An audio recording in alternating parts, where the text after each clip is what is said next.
Halo, assalamualaikum warahmatullahi wabarakatuh teman-teman. Setelah lama berhibernasi ya, alhamdulillah kali ini aku mulai lagi video budgeting aku.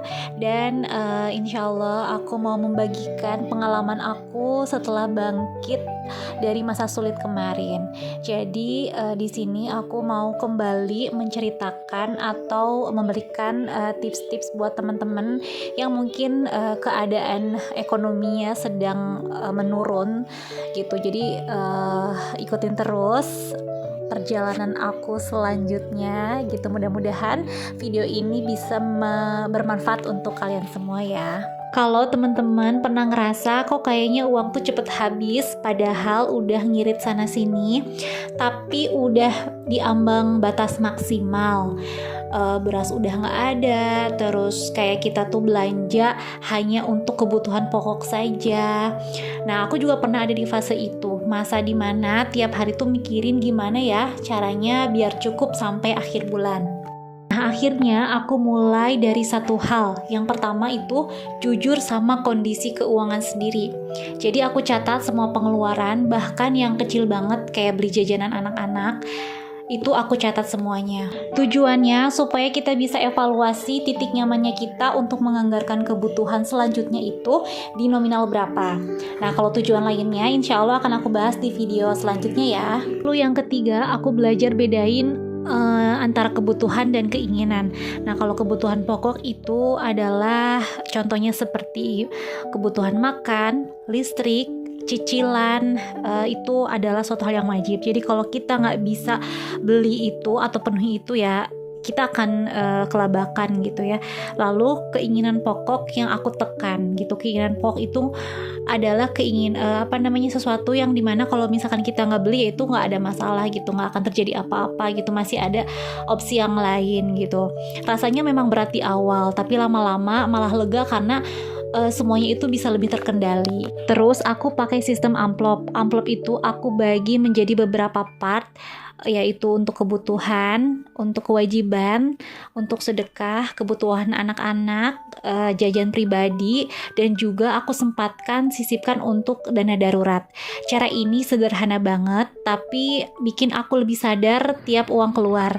Dan aku juga mulai ubah gaya hidup aku pelan-pelan, seperti masak di rumah, pakai barang secukupnya. Budget yang aku masukkan ke dalam amplop adalah nominalnya tuh hasil dari evaluasi pencatatan di bulan sebelumnya ya teman-teman. Jadi memang itu adalah fungsi mencatat. Selain kita bisa untuk evaluasi dan kita juga tahu kebutuhan kita itu ada di titik mana gitu. Selanjutnya, hal yang terpenting adalah memfokuskan untuk tidak minus. Caranya dengan membuat batasan yang tegas untuk diri sendiri dan juga keluarga. Kita juga harus ubah mindset nih. Kalau terus berpikir uangnya nggak cukup, nah pikiran kita itu otomatis fokus hanya ke kekurangannya saja. Jadi harus mulai ubah ke cara pandang, aku harus bikin uang ini cukup dulu, baru mikir tambahannya. Karena apa? Karena uang itu sering cukup, asalkan kita tahu batasnya. Nah, selanjutnya yaitu mencari income tambahan tanpa modal. Waktu kondisi lagi mepet, aku coba cari peluang dari hal-hal yang kecil tanpa modal ya teman-teman. Misalkan seperti menjadi reseller, content creator, dan afiliator. Nah, dari beberapa peluang tersebut, yang aku rasakan yang paling cepet ada uangnya itu adalah menjadi afiliator ya teman-teman. Jadi teman-teman bisa mulai dari produk-produk yang ada di rumah. Jadi aku mengusahakan semuanya itu bisa aku kerjakan tanpa modal, mengingat kebutuhan yang memang belum ada budget untuk hal itu.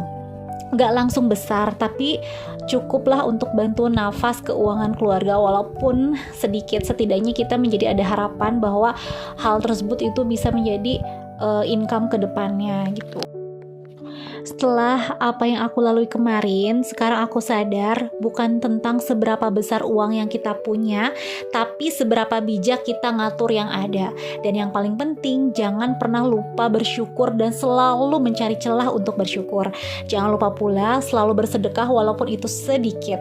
Rezeki itu datangnya suka nggak terduga, asalkan kita tetap berusaha. Kalau kamu lagi ada di fase yang sama, tenang, kamu gak sendirian. Sekali lagi aku ulangin ya, tenang, kamu gak sendirian. Tungguin video selanjutnya ya, aku bakal share detail gimana caranya aku ngatur budgeting tiap bulannya. Tentunya setelah masa sulit yang aku alamin kemarin. Oke, segitu dulu video dari aku. Mudah-mudahan bermanfaat ya. Tungguin video selanjutnya. Bye-bye. Assalamualaikum.